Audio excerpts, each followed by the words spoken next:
Some of you that have watched me for many years know who this guy was.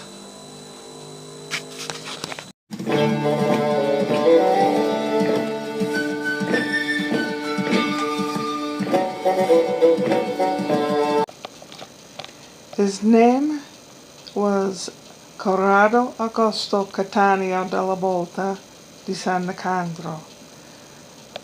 He was a real registered prince of the two Sicilies, born in Catania, Sicily,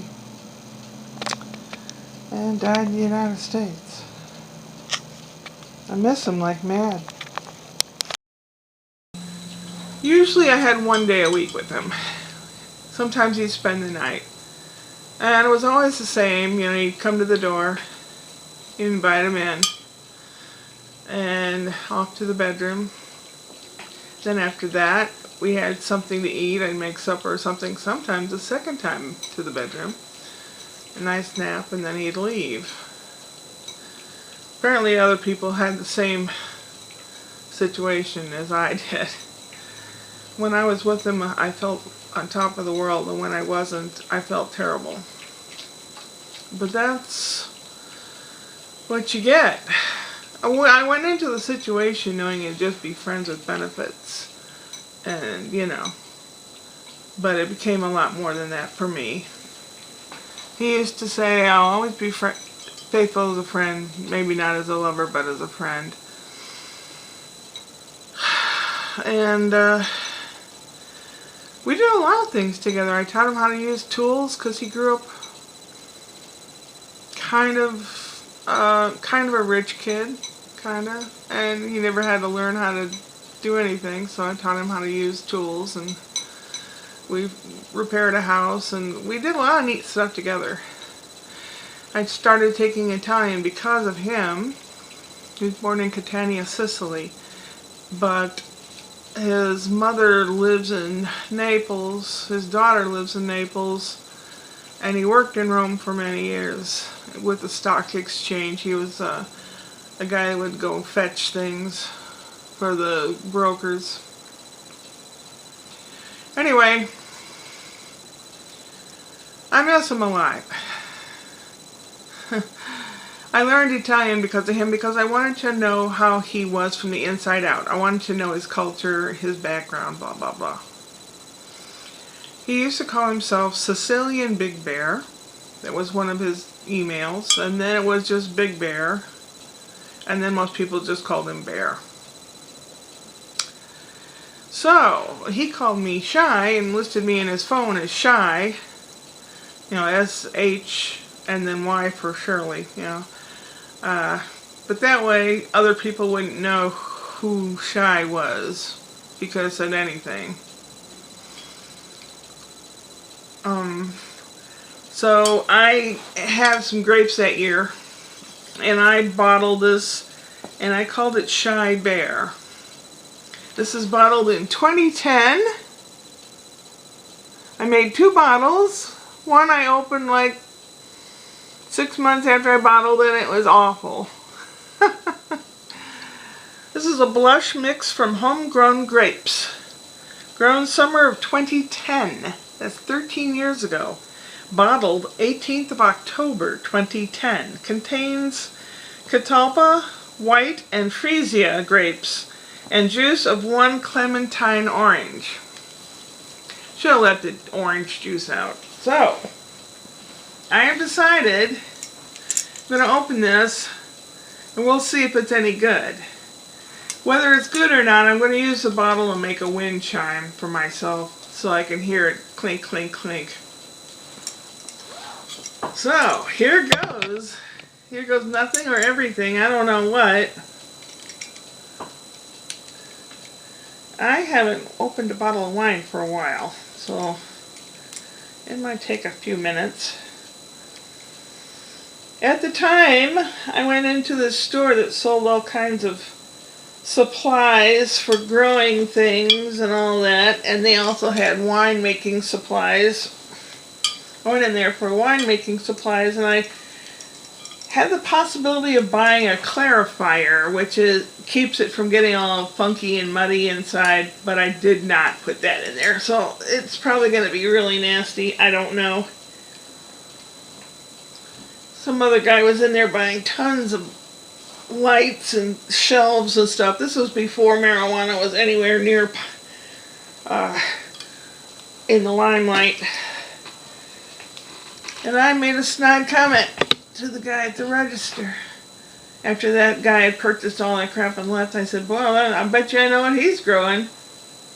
And the owner of the establishment threw me out. Said, get out. You're not welcome. You may not step foot back in this store. And I said, I didn't say anything. I didn't accuse him. I didn't say pot or anything. Out, out, out. But, be that as it may, we're ready to open this guy now. Oh, I'm almost nervous. It didn't pop or anything.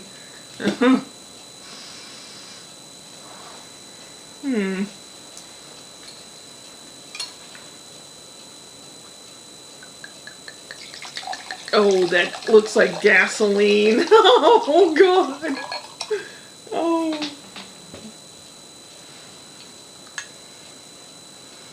It does not look very good. Oh.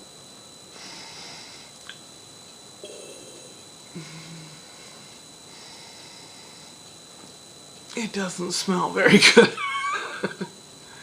Well, here's to everybody. If I'm still alive after this.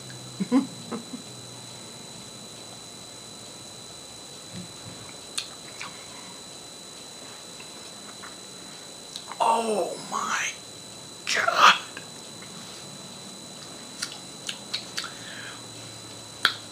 It's drinkable, I think.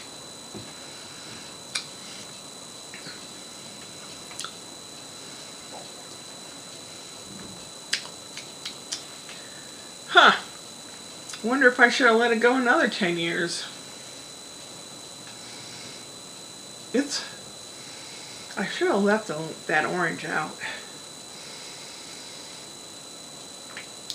You can smell the alcohol content. I just washed my wounds in it, I suppose.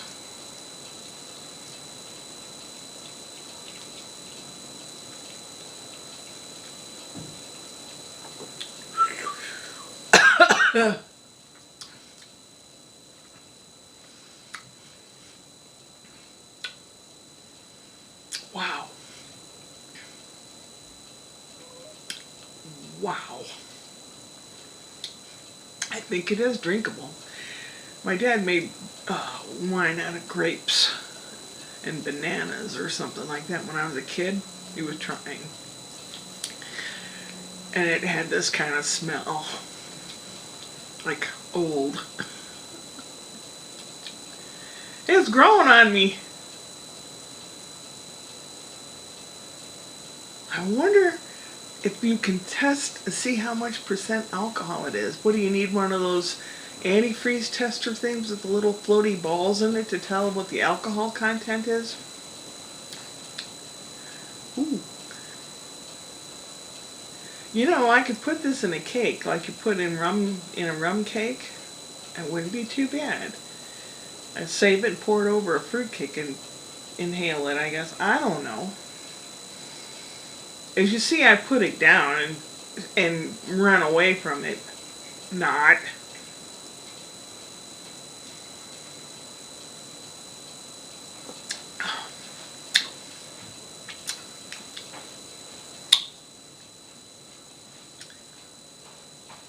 Wow.